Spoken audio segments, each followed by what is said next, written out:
Imagine signing a sales contract on a luxury sports car, driving it off the lot with a smile on your face and realizing 3 years later that you paid an extra $50,000 just to go the exact same speed as a Japanese Roadster on your favorite back road. That is a terrifying reality for thousands of sports car buyers right now. If you are watching this because you are trying to decide between buying a Mazda Miata and a Porsche Boxster, pay very close attention to what I am about to tell you. Choosing the wrong car here will not just hurt your wallet, it could completely ruin your entire passion for driving. The year is 2027, and the sports car world looks completely different than it did just a few years ago. We are living through a massive shift in the automotive industry. Electric SUVs, heavy battery packs, and digital screen dashboards are taking over every single dealership lot across the country. Porsche has officially shifted the 718 chassis into the electric era, making gas-powered luxury roadsters a dying breed. Meanwhile, Mazda is stubbornly keeping the pure, lightweight internal combustion flame alive with the MX-5. This comparison matters more right now than it ever has before because the gap between these two vehicles has expanded into a massive divide. You are no longer just comparing two convertible sports cars. You are choosing between two completely different worldviews on what a driver's car should actually be. We will get to the surprising resale value trap in just a moment, but first, we need to address the painful financial reality of putting these two machines in your driveway. Let us talk about what these cars actually cost to own, because the sticker price on the window sticker is a total illusion. You can pick up a brand new or late model Mazda Miata for right around $35,000. It is simple, affordable, and honest. A Porsche Boxster, on the other hand, starts at double that price on paper. But by the time you add the essential performance packages, sports seats, and interior options, you are easily looking at $85,000 to $95,000. Now here is a pattern interrupt that most car reviewers will never admit to you. Buying the Porsche costs you more in routine maintenance over 5 years than the entire price difference of a brand new Mazda engine. When you take a Miata to a mechanic, it uses simple, reliable parts shared with everyday Japanese commuter cars. An oil change costs less than $100 and basic brakes will barely dent your savings account. If you take a mid-engine Porsche Boxster into a dealership service department, prepare yourself for severe sticker shock. Because the engine is packed tightly into the middle of the chassis, basic service requires hours of complex labor just to access simple parts. A routine major service visit on a Boxster can easily cost you $3,000. Independent specialty garages charge massive labor rates just to touch a German Roadster. Insurance premiums for the Porsche will also run you double what you will pay to insure the Mazda. Insurance companies view the Boxster as an exotic luxury vehicle with astronomical replacement body panel costs. When you factor in rapid initial depreciation on a brand new German luxury car, the Boxster burns through your hard-earned cash like a flame on gasoline. If you are enjoying this real-world financial breakdown, stick around because the way these two cars actually feel on a real road will completely change how you view performance. When you get behind the wheel, the personality difference between these two roadsters becomes crystal clear. The Porsche Boxster is a precision racing instrument. It is remarkably planted, incredibly fast, and engineered with German perfection. The steering is razor sharp, and the mid-engine balance allows you to take corners at speeds that feel like they defy basic laws of physics. However, that extreme engineering perfection creates a strange side effect on public roads. To actually feel excited in a modern Porsche Boxster, you have to drive at speeds that will land you straight in a jail cell. At legal highway speed limits, the Boxster feels so capable, quiet, and isolated that it can actually feel a bit sterile. It is a track weapon stuck crawling through everyday suburban traffic. The engine noise inside the cabin of a mid-spec Boxster often leaves purists feeling completely unimpressed. Turbocharged 4-cylinder engines simply lack the glorious, high-pitched mechanical symphony that made classic European roadsters famous.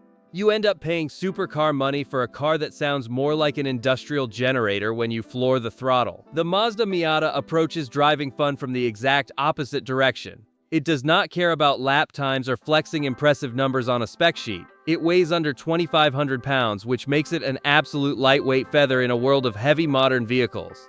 The suspension rolls gently in the corners, the rear tires slide predictably, and you can push the engine all the way to its red line in 3 gears without breaking a single traffic law. The Miata gives you a raw, tactile, wind-in-your-hair driving thrill at 20 miles per hour on a neighborhood street. You feel every single bump, every gear shift through the short-throw manual shifter, and every bit of communication through the light chassis.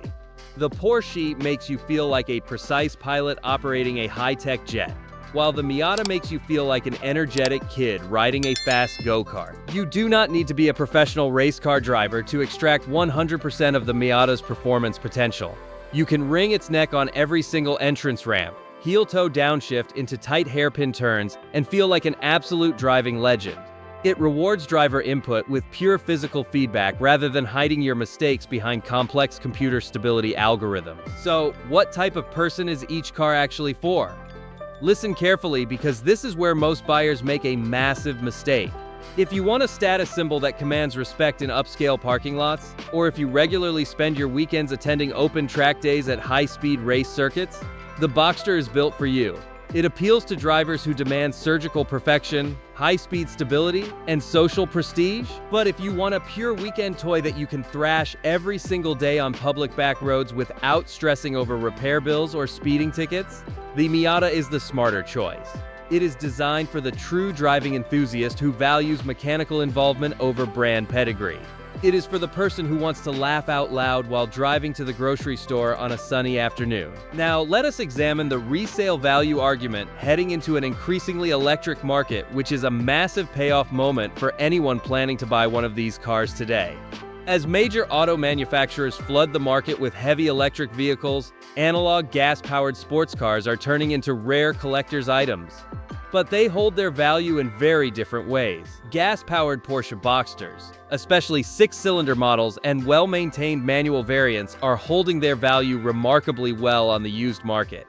Enthusiasts are realizing that the era of lightweight mid-engine gas sports cars from Stuttgart is officially over, which creates strong demand among wealthy collectors. If you buy a clean, low-mileage gas Boxster, it will likely retain a very solid percentage of its value over the next decade. However, owning an out-of-warranty German sports car as a financial investment comes with massive hidden risks. A single unexpected engine failure, transmission issue, or electrical glitch can instantly wipe out thousands of dollars in potential equity gains. You are constantly walking on an eggshell timeline where one bad repair bill ruins your financial projection. On the flip side, the Mazda Miata possesses a completely unique market superpower: massive accessibility. Because the Miata is affordable to buy and dirt cheap to maintain, the used market for these cars is perpetually exploding with demand. Young car enthusiasts, track day drivers, and older retirees are constantly searching for clean, unmodified MX-5s. A Miata loses a tiny fraction of its value compared to almost any other new car on the road, making it one of the safest financial places to park your enthusiast car money. You can drive a Miata for 5 years, put 50,000 miles on the odometer, and sell it for nearly what you paid for it. It is practically a bulletproof financial asset wrapped in a joyful sports car body. Here is the final honest verdict and my clear recommendation for you. The Porsche Boxster is objectively the more capable, prestigious, and high-performance machine.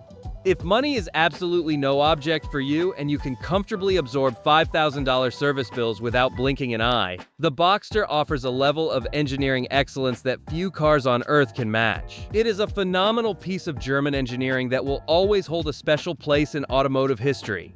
But for 95% of real-world sports car buyers, the Mazda Miata actually makes far more sense to buy. It delivers 90% of the real-world driving joy for less than half the total cost of ownership. The Miata reminds us that driving fun is not measured in horsepower numbers, lap times, or expensive leather option lists. It proves that you do not need to spend 6 figures or carry a massive luxury loan to experience true automotive freedom and pure open-top driving happiness. It remains the undisputed king of real-world sports cars heading into an uncertain automotive future. If you enjoyed this honest sports car breakdown and want to see more real-world automotive advice, buyer guides, and deep dive comparisons, hit that subscribe button right now. Also, do not forget to check out the special links in the description below to support the channel and join our growing community of car lovers.